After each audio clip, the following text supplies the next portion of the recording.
Fishing is fun, but hooking is the only way. We're gonna show you how to catch some fish today.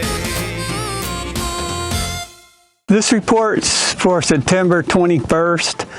And first I want to talk about myself a little bit. I've been in the fishing industry for over 30 years. Been fishing all my life. And when I do these reports, I get a lot of information from local guides, friends, customers. I'm on the water 3-4 times a week, so I'm always informed about what's going on. So when you hear my reports, you know, you could go out on the weekend and actually put it to use for you, and it'll help you eliminate going places where fishing's kind of bad right now. So I put 2 videos out a week. On Monday I put a teaching video, and then on Wednesday I do my reports. So if you like this sort of content, please hit the like so it gives me a general idea that you guys are enjoying what I'm doing. And also hit that subscribe button because it'll help my channel out a lot. If you look on the bottom corner, you're gonna see a comment box. You can leave me a comment on any of the videos that I've done in the past or the current ones, and I'll usually get back to you within 2 or 3 days. So let's get on with this report. So one of the main topics, you know, I always start out in the ocean, and the salmon fishing out in the ocean's been tapering off a little bit, but they're still catching a lot of fish out there, but you have to put a little work into it. And the fish seem to be running in that 20 to 30 pound class. So they're actually nice sized fish, but you have to work at it. The best bait is anchovies or herring in the green label, and make sure you hook it right. So you got to use a hook with a wire in it so you could actually bend it. I did a video on the ocean at Bodega Bay, and we showed you how to put the wire through it, bend it so you get the right rotation of the bait. You don't necessarily need flashers. Some guys use them, some guys don't. I think this year more guys haven't been using it. You could also use the rotaries where you put the head of the bait in there, pin it ahead, and let the hooks freewheel. Don't bury the hooks inside the anchovy or herring. Let it freewheel so the hooks just spin free, and they got to be barbless. Then we're going to head further north, and you're going to go up to Fort Bragg. Albacore. It's been going crazy off the hook for the last probably 2 or 3 weeks, and it's been very, very good up there. And the currents, warm water, seem to come around Fort Bragg a lot closer than they do out of the Golden Gate Bridge. You got to go past the Fairlawns and out, so you're looking at 60+ miles. At Fort Bragg, they're only going out 10 to 30 miles. So it's a lot easier, and the fishing's been really good, and the grade of albacore has been good. Zookers, cedar plugs have been the hot lures. You could throw fish traps or any of the 5-inch plastic baits, but zookers have been the choice of bait. And it's been spotty lately, but the guys that are getting in, when you get into a school, you'll load the boat. I know guys that working for me, Adrian, they've been going up there, they've been catching some nice ones. He even hooked a marlin out there one day, or a sailfish. They're catching yellowfin out there once in a while, bluefin here and there. Those fish are just staying in that warm current. So you could go online and find those channels where it shows you where the water currents are and how warm they are, because there's times in one day that current could shift 10 to 20 miles. So, you know, you don't want to go out there if you have to travel 50 or 60 miles. So pay attention, watch the current, see which way it's coming. If it's coming in, you know it's going to get closer when you get there. So that's been one of the hot bites going on around this area. Now we're going to come in a little closer. San Francisco, the halibut bite's still been pretty decent. North Bar has been good, and inside they've been catching them, but a lot of them inside have been small, undersized, so you have to go through quite a few. The bait receiver's still open. You want to use live bait, whether, you know, it's anchovies where you could go buy a half a scoop, or you could go catch your own perch or net them. But you want to use live bait. And you could go out on the North Bar. The fish seem to be bigger out there. And then when you come inside, you can just have to go through a lot of small ones. The striper scene down in the bay has been non-existent this year. They never showed up.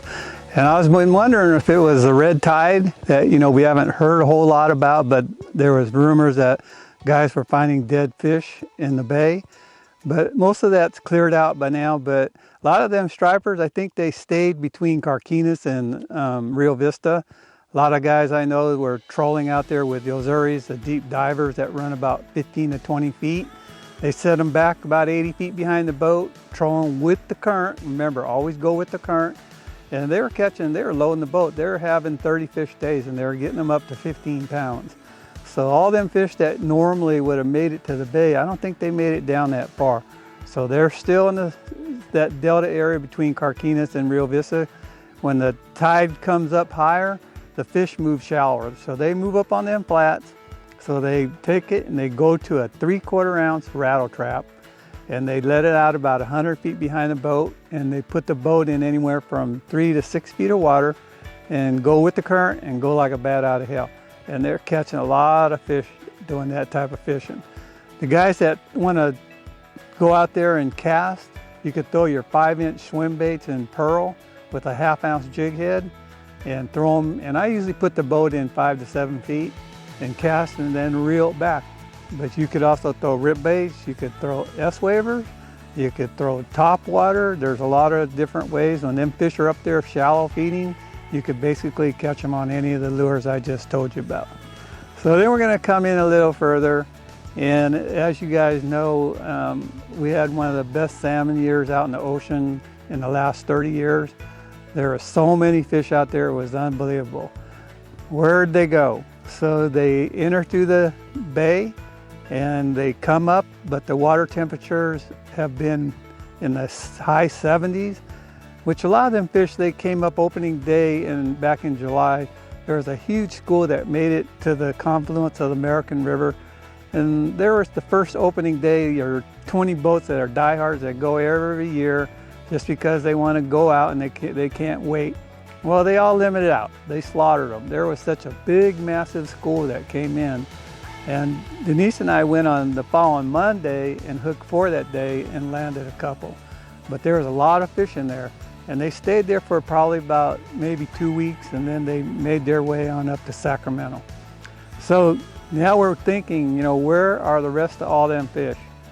Now I'm starting to hear the mouth of the Feather, Beer Can Beach, the mouth of the American, up the American River now. Guys are starting to get them lining, so they're starting to show up in the system. Hopefully after this last big rain we just had, it cools the water down. It needs to cool down another 10 degrees, get down in the low 60s, and I think everything, all hell should break loose. All those fish that are just sitting out there waiting are gonna make that big push.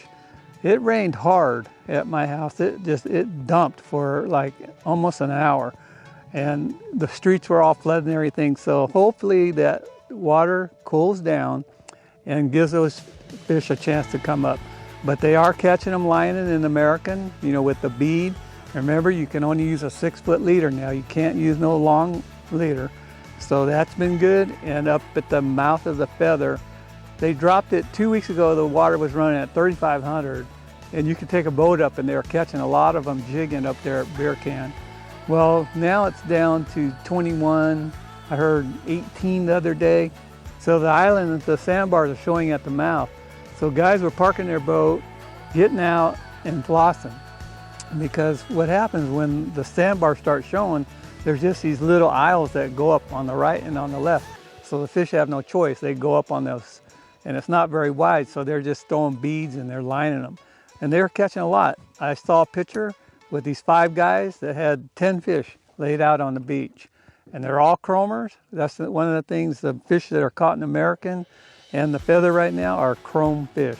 So the salmon, I expect them to come up. Just watch the water temperature, listen to my reports, because I'll be telling you up to date, you know, what's going on. So guys, watch this last Monday. I did a video on jigging for salmon. So you could learn some tips, you know, on how to jig. So at the end of this video, I'm going to give you a tip on how to fish for salmon in tidal water. So as other scenes around our local lakes, bass fishing's been really good. We get this lot of rain this last couple days. and it drops the temperature, all fish species are going to want to eat, because when they get into this transition, they know winter's coming, they usually start eating a lot. So bass down the delta has been really good. I was down there last week. We caught a lot of fish punching and flipping. And you know, I only flip and punch a brush hog, and that's been really good. A buddy of mine was down there, Jeff, he got one over 7 pounds. Keith was catching a bunch of them, and he's throwing Cincos. So basically, you know, you could go out and catch them on whatever you want. So you could get them on spinner baits, chatter baits. Jeff's catching his on square bills. So, you know, you just about go out and catch them anywhere. So in the Delta, you know, I fish up north all the time. But Steve Cooper, I just talked to him, and he told me that in the central Delta, the water temperature dropped 10 degrees. And the fish, he was out there today and caught a lot of fish. He said he had a phenomenal day down in the Delta. And he's in the central Delta, so watch those water temperatures, because when they start falling, them fish start feeding. So bass fishing at Folsom, I have a friend that's been going up there. I'm sure Folsom is 5 miles an hour now, but bass fishing there has been really good. I imagine you could catch them almost everywhere. Pardee's been really good. Roland was up there fishing, and he actually found some nice crappie. He told me the other day that he was trout fishing and bass fishing, and then he graphed these fish a little bit deeper, and they ended up being crappie. So he caught a bunch of nice crappie. Other lakes around, I'm sure you could catch a lot of trout at Berryessa. The trout are in that 40 to 50 foot depths, but there's a lot of fish down here in Berryessa right now.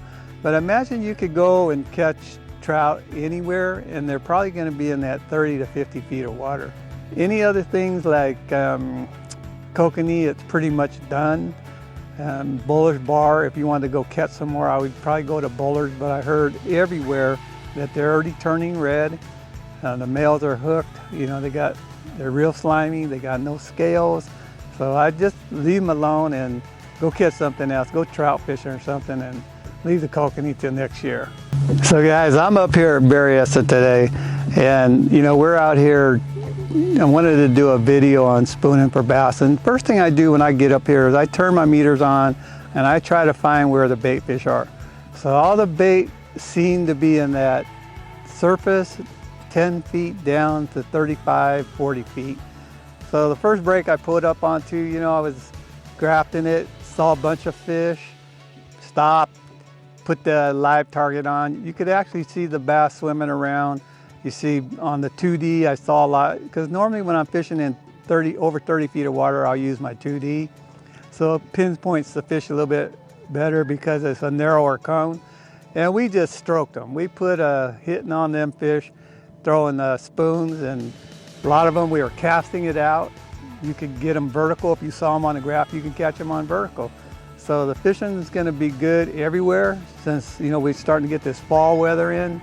So get out there.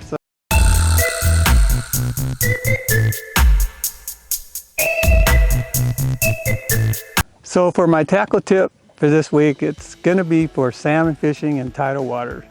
So one of the things I've found over the years is that these rivers, when you're up at Sacramento, when they got outgoing tide, the water goes out and it goes faster. Then when you got incoming tide, it still goes the same direction, but it comes to almost to a halt. And what I found is that fishing is a lot better when you got outgoing tide. So when that tide starts from high tide going out to low, the fish seem to feed better because they get more oxygen in their gills. They're not just sitting there numb dung. So they get the oxygen going through their gills and they're more active. So remember, fish high tide outgoing. So the weather's cooling off, guys, and it doesn't matter what kind of fish you're going after, get out there because they're gonna all start feeding. So I'll see you guys next week. Bye.